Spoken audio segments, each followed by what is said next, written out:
Bom dia. O pessoal, é muito bom estar aqui. Eu estou amando esse culto de manhã. Eu acho que desde sempre eu sou que nem meu pai, eu sou homem do dia, eu não sou homem da noite. Da 8 horas da noite eu estou quebrado já dormindo. E eu sou muito velho em relação a isso. E antes de nascer o sol eu já estou com a mente ligada lá. Então, assim, esse culto de manhã aqui para mim é perfeito. Segunda-feira a gente trabalha muito cedo, né? Então, assim, sair tarde do culto às vezes é muito ruim. É um prazer estar aqui. Quero agradecer o Enio, porque todos os dias de manhã ele lembra a gente, né? Já chega uma notificação lá no Facebook, lá, café da manhã, e já chama atenção, e vamos para cá, né? Obrigado, Enio, pelas lembranças. E hoje a gente tem que falar sobre um tema bem controverso desde sempre, né? Eu estava até brincando com o Enio aqui agora mesmo, que eu falei assim, eu acho que o Guilherme tem alguma coisa contra mim, que ele só me põe assuntos esquisitos para falar aqui. Quando é céu e inferno, é salvação, justificação e tudo mais. Então, eu queria que você abrisse sua Bíblia em Romanos 6.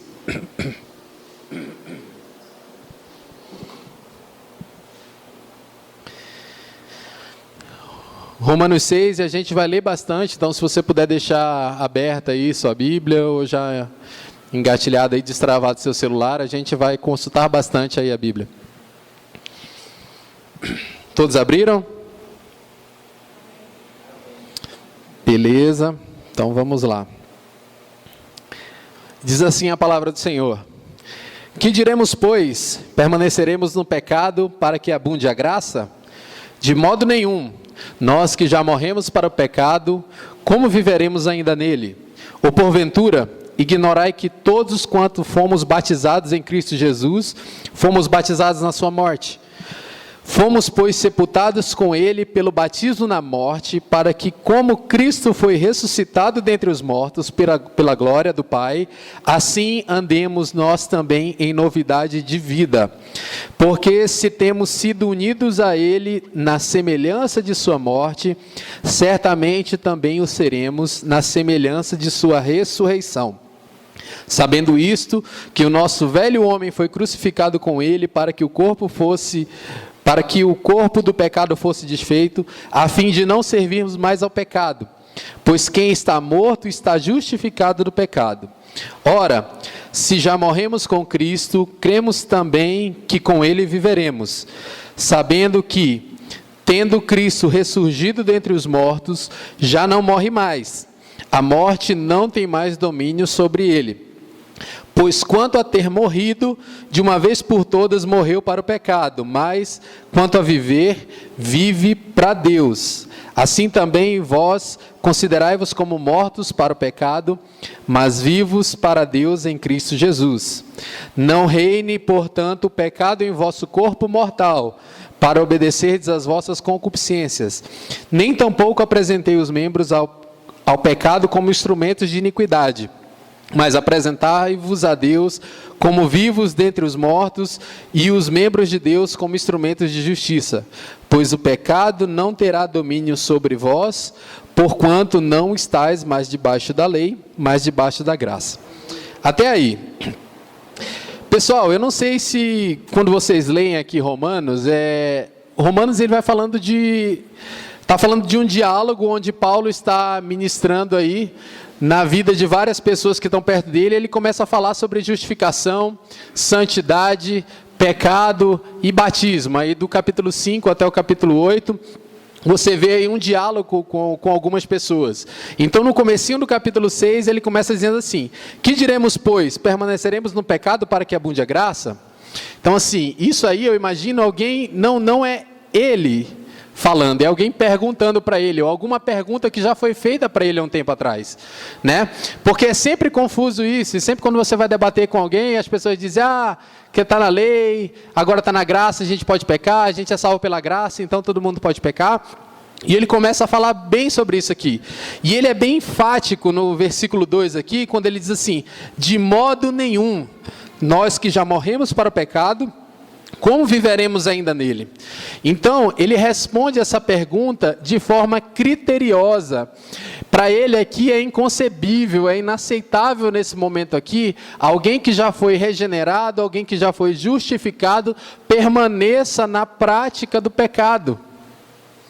Então, nessa resposta, ele é muito enfático aqui. Ele determina, ele fala assim, de jeito nenhum. E aqui ele não está dizendo, se você continuar lendo aqui, ele não está dizendo nada parecido assim, quem é justificado não vai mais pecar. Mas ele fala, quem é justificado não vive mais no pecado, não vive pelo pecado, não vive para o pecado. E ele é determinante nisso aqui. E se você for prestar atenção, o que muitas das vezes nós confundimos aqui é que realmente esse assunto de justificação e pecado, essas coisas andam juntas, no sentido de dizer assim, se você peca, se você é dominado pelo pecado, realmente é porque aconteceu alguma coisa no meu caminho que você não foi realmente justificado, você não entendeu de alguma forma. E aí, Paulo começa a dissertar sobre isso. E quando nós vamos lendo ali, até o versículo 5, ele vai falando sobre a morte de Cristo. Então, o que a gente tem que entender aqui é que a justificação está totalmente ligada com a morte de Cristo. E o que ele vai falando aqui, detalhando, é muito interessante, muitas das vezes nós não entendemos. E eu vou detalhar aqui para vocês, lendo os versículos, assim, ó. Ora, porventura ignorais que todos os quantos foram batizados em Cristo Jesus, fomos batizados na sua morte? Aí é onde eu quero chamar a atenção para todo mundo. Olha só o que ele está falando aqui. Ele está falando aqui só em verbos no passado. Então ele diz assim, vocês que foram batizados, já fomos batizados na morte de Jesus. Então ele diz assim, nós fomos batizados na morte. Então quando Cristo morreu, nós já morremos com Ele.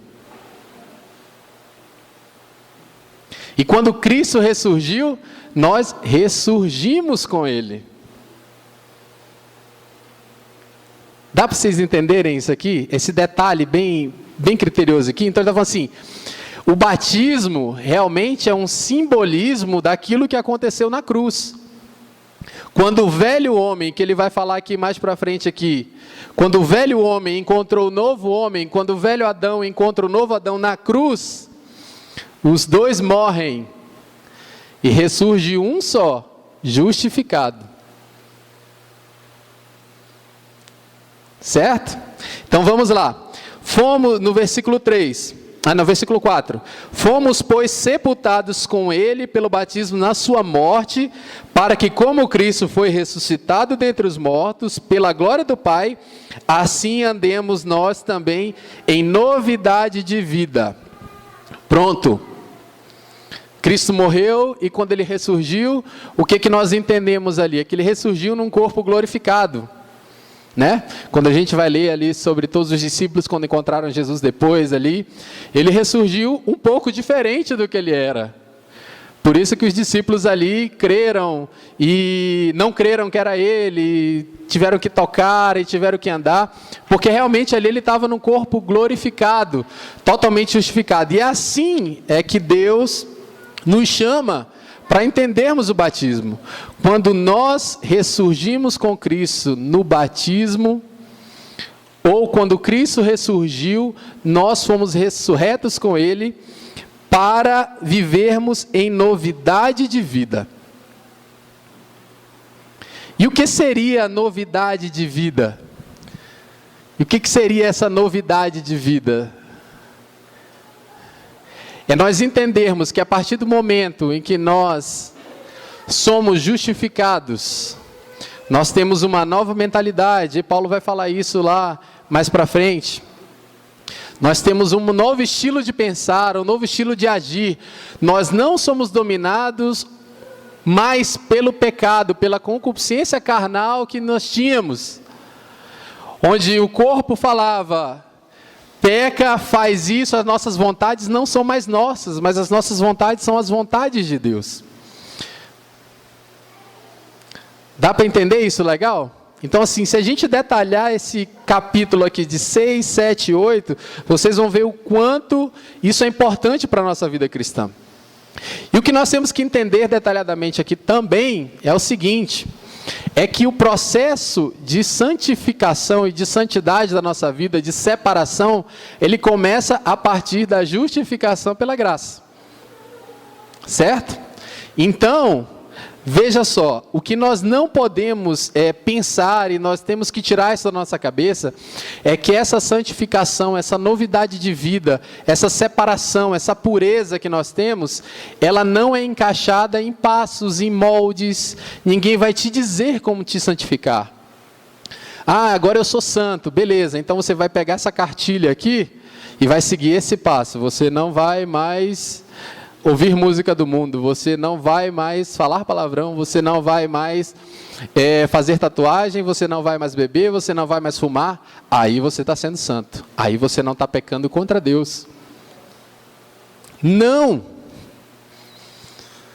é isso.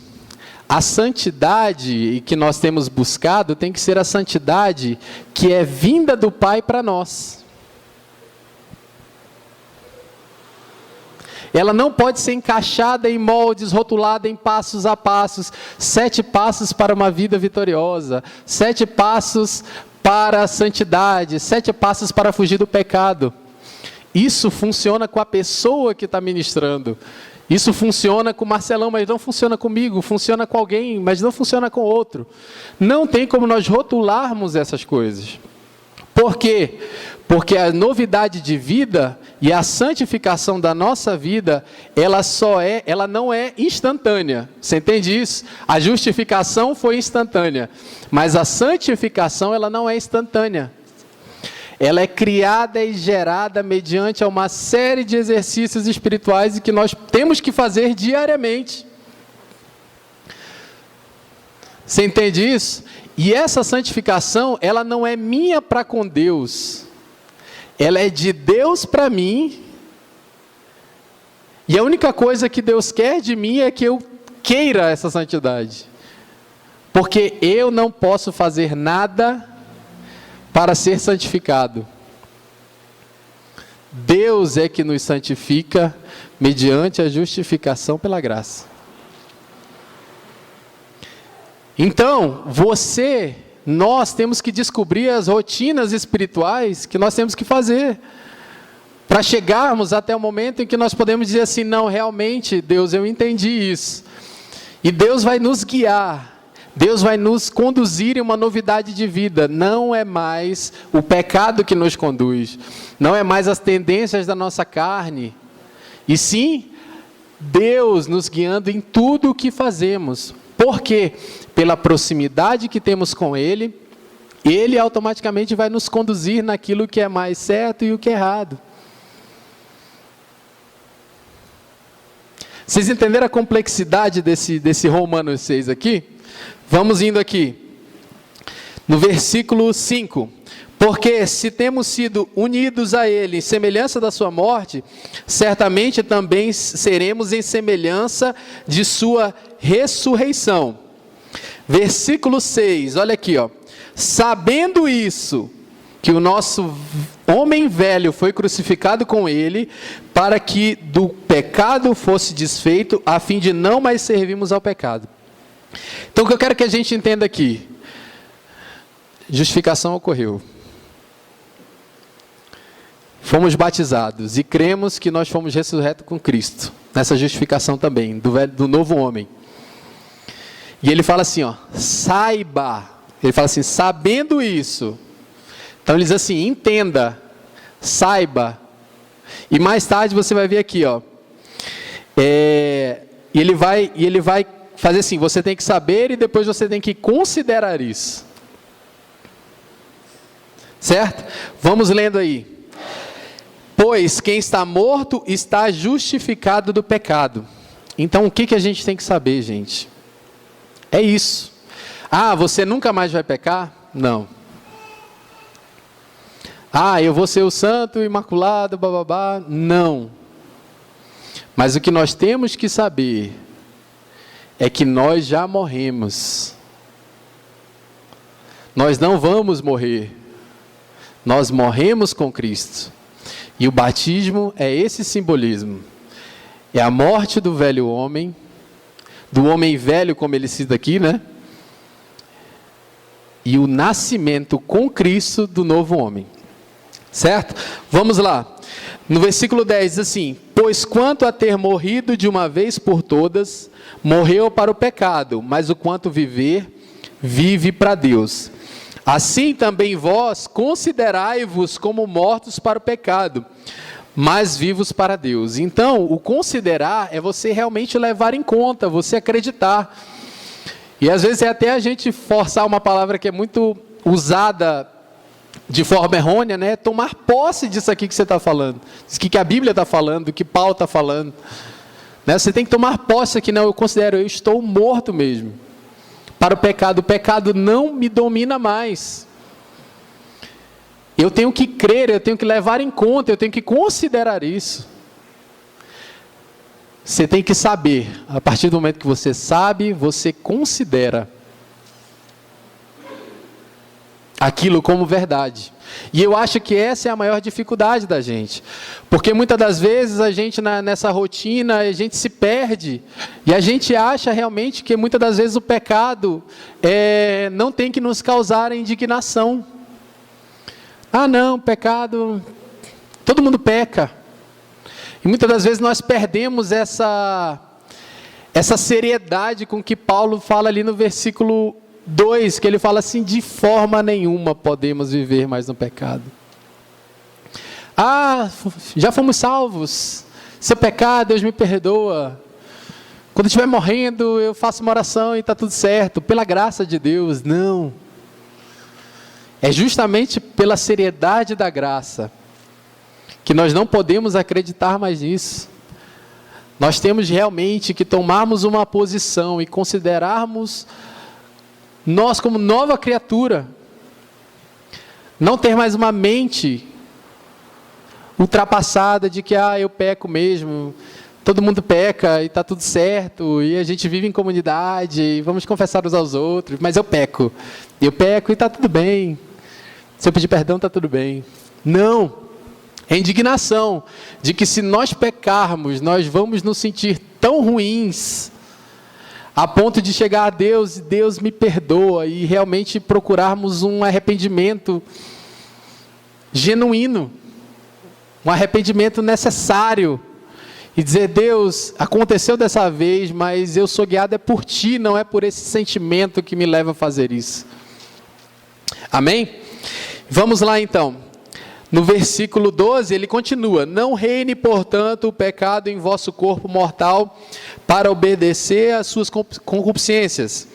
Nem tampouco apresentei vossos membros ao pecado como instrumentos de iniquidade, mas apresentai-vos a Deus como vivos dentre os mortos, e os vossos membros a Deus como instrumentos de justiça. Eu estava escutando essa semana uma pregaçãozinha do Augusto Nicodemos, e ele estava falando justamente sobre esse versículo, e ele falava assim, que ele queria comparar esses dois versículos aqui, e ele dizia o seguinte: ele dizia que, imagina só, quando os escravos foram libertos, quando os negros foram libertos lá nos Estados Unidos, e toda aquela, já não havia mais separação, os negros podiam andar nos ônibus e tudo mais. Mesmo assim, os negros, quando viam uma pessoa branca, eles automaticamente, pelo costume que eles tinham de prestar reverência, eles baixavam a cabeça, ou eles queriam ceder o lugar dentro do ônibus, pelo costume que eles tinham de passar anos na escravidão, de passar anos sobre jugo de tudo isso. E na verdade é isso que esse versículo está querendo dizer. Você não precisa mais apresentar o seu corpo em favor das concupiscências. Você não precisa mais prestar reverência ao pecado. Você não precisa mais pensar que você é escravo do pecado e você peca porque você é errado. Não. Você foi liberto, você foi justificado, você morreu para o pecado. Vamos lá. E no versículo 14, ele fala de uma das promessas mais bonitas que tem dentro desses 3 capítulos, que diz assim: pois o pecado não terá mais domínio sobre vós, porquanto não estás mais debaixo da lei, mas debaixo da graça. E isso é muito bonito, gente. E no capítulo posterior, você vai ver que ele vai começar a falar sobre graça. Porque muitas pessoas começam a indagar ele sobre lei. Porque a lei era pecado, então por que tem a graça agora? E ele vai falar, dizendo assim, não, a graça é um complemento. A graça veio para te libertar, mas ela não veio para realmente dizer que aquilo era errado. E no capítulo 8, ele vai começar a falar sobre realmente... Queria que você abrisse o capítulo 8, por favor.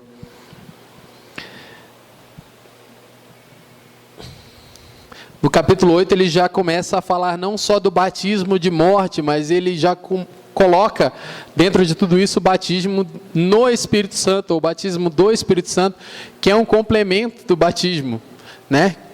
Então vamos lá, vamos ler os 3 primeiros versículos. Portanto, agora nenhuma condenação há para os que estão em Cristo Jesus, já que não andam segundo a carne, mas segundo o Espírito. Porque a lei do Espírito da vida em Cristo Jesus te livrou da lei do pecado e da morte. Amém? Então é isso. Eu acho que a palavra de Deus para nós essa manhã é essa. É realmente que nós entendamos qual é o sentido real da justificação, qual é o motivo da nossa santificação diária, para que nós estamos fazendo isso e da forma que nós temos que fazê-la.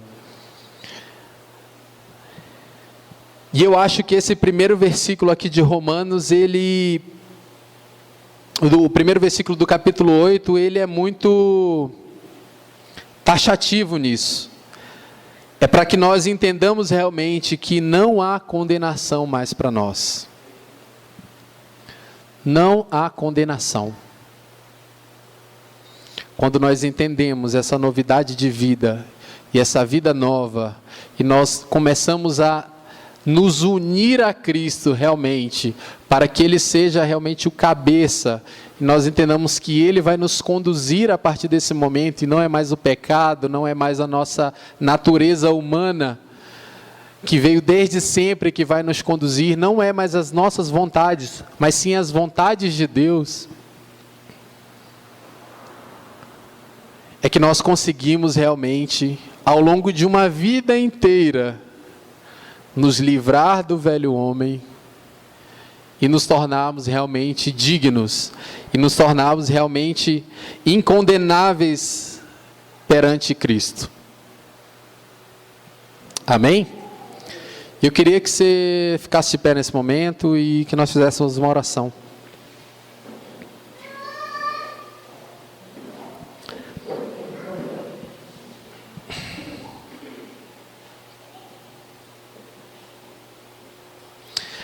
Senhor Deus, muito obrigado, Senhor Deus, por esse momento agora, Senhor Deus, pela manhã. Muito obrigado pela Tua palavra, Senhor Deus, que é assertiva, Senhor Deus, e muitas das vezes nós não cremos, Senhor Deus, e nós não queremos largar, Senhor Deus, a consciência do velho homem, que de algum jeito, Senhor Deus, continua a querer nos dominar, continua a querer, Senhor Deus, nos guiar, continua a querer falar mais alto, Senhor Deus, do que a nossa consciência cristã. E que nessa manhã, Deus, nós possamos realmente entender e saber, Senhor Deus, e levar em conta de que a Tua justificação é genuína, Senhor Deus. E nos ensina, Senhor Deus, a mantermos um relacionamento diário contigo, para que possamos realmente, Senhor Deus, através desse relacionamento contigo, alcançar, ó Senhor Deus, um status realmente, Senhor Deus, de santificação da nossa vida, para que não possamos mais ser guiados, Senhor Deus, pela nossa carne, pela nossa natureza, que é falha, que é errônea, que é vil, ó Senhor Deus, mas que nós possamos realmente entender que o Teu sacrifício, Senhor Deus, foi para nos redimir, e essa redenção, Senhor Deus, ela tem que ser vivida diariamente por nós, ela tem que ser entendida todos os dias, Que todos os dias, Senhor Deus, ao acordarmos pela manhã, nós morramos contigo, Senhor Deus, e que nós possamos realmente, Senhor Deus, ressurgir todas as manhãs com uma mente renovada, de que o pecado não pode mais nos dominar, Senhor Deus, mas que é a Tua palavra, que é a nossa intimidade contigo, Senhor Deus, que vai fazer a diferença em todos os aspectos, Senhor Deus, da nossa vida. Nos ajuda, Senhor Deus, a ter essa mentalidade de novo homem, essa mentalidade, Senhor Deus, de seres justificados, essa mentalidade, Senhor Deus, que nos ajuda a ser maiores, Senhor Deus, e a colocarmos em prática o Teu reino na terra. Em nome de Jesus, é isso que nós te pedimos essa manhã, com o perdão dos nossos pecados. Amém.